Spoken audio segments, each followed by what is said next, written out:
What's happening with Xbox? Has Microsoft quietly decided that traditional console gaming isn't worth the fight anymore? More importantly, are we witnessing the beginning of the end for Xbox as a hardware brand? For decades, the battle for console dominance has been fought through exclusives. PlayStation has God of War, The Last of Us, and Spider-Man. Nintendo? Well, they have Mario, Zelda, and Pokémon, some of the most valuable gaming franchises of all time. Xbox? They've had Halo, Gears of War, Forza, and recently, huge acquisitions like Bethesda and Activision Blizzard. But here's the thing. If you look at the way Microsoft is moving, it doesn't seem like they care about keeping games exclusive anymore. There are strong rumors that Starfield, Hi-Fi Rush, and Sea of Thieves might be heading to PlayStation and even Nintendo Switch. This could be one of the biggest shifts in Xbox's strategy ever. So, is Microsoft walking away from the console war? Are they redefining what it means to be an Xbox gamer? Or could this be a sign of a slow retreat, similar to what happened with Sega back in the early 2000s? Let's dive deep into what's really happening. To understand why Xbox might be making these moves, we need to look at how they got here.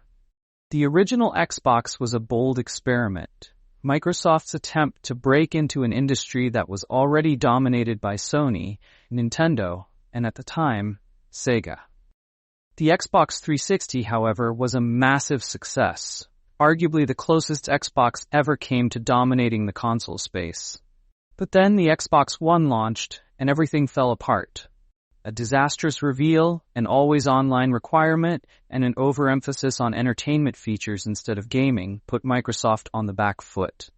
While the Xbox Series XS is a solid piece of hardware, it hasn't truly won over the market. The PlayStation 5 is outselling it by a massive margin. Even more concerning, Xbox has struggled with first-party games. Halo Infinite had a rough launch. Redfall was a disaster. And Starfield, while it had potential, it didn't quite become the genre-defining RPG Microsoft had hoped for. So, what do you do when you can't beat the competition head-on? You change the rules of the game. Microsoft seems to be making a fundamental shift. Instead of pushing people to buy Xbox consoles, they're focusing on Xbox as an ecosystem. Game Pass is central to this strategy. Why sell one game for $70 when you can offer a monthly subscription that keeps players locked into your service? Xbox doesn't care where you play as long as you're paying for Game Pass. Then there's cloud gaming. Microsoft is heavily investing in making Xbox games playable on phones, tablets, and even smart TVs. Imagine a future where you don't need a console at all, just a controller and an internet connection. This is the world Xbox is trying to build. But here's the twist. If Microsoft wants people playing anywhere, why not bring their games to PlayStation and Switch? If you can get PlayStation users to pay Microsoft for Sea of Thieves or Hi-Fi Rush, isn't that a win for Xbox? This is why many people are starting to ask, is Xbox even interested in selling consoles anymore? If Microsoft is shifting away from hardware, it starts to look a lot like what happened to Sega. The Dreamcast was Sega's last console before they pivoted to becoming a third-party game publisher. Could Xbox be heading in the same direction? The difference here is that Microsoft is choosing this path. It's not being forced into it. Xbox is still making billions. But at the same time, Microsoft is a tech giant with interests in AI, cloud computing, and enterprise software. If selling hardware isn't necessary, why bother? This shift is also happening at a time when game exclusivity is losing some of its power. We're seeing more cross-platform releases, and with cloud gaming gaining traction, the idea of being locked to a single console might become outdated. Here's the most interesting part.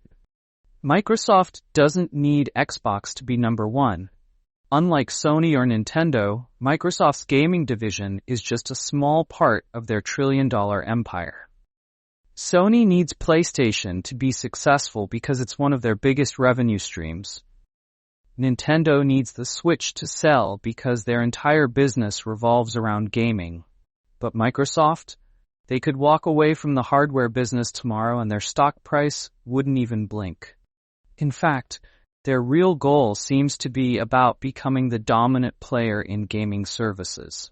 Game Pass, cloud gaming, acquiring huge publishers like Activision Blizzard. It's all about controlling where and how people play, rather than selling a box that sits under your TV. But will this strategy work? Will gamers accept an Xbox that isn't focused on hardware? Or will this push more people toward PlayStation and Nintendo? So let's break it down. Microsoft is putting its biggest games on other platforms. They're investing heavily in cloud gaming and Game Pass. The need to own an actual Xbox console is becoming less important. And yet, they're still making billion-dollar moves in the gaming industry. Does this mean Xbox is dying?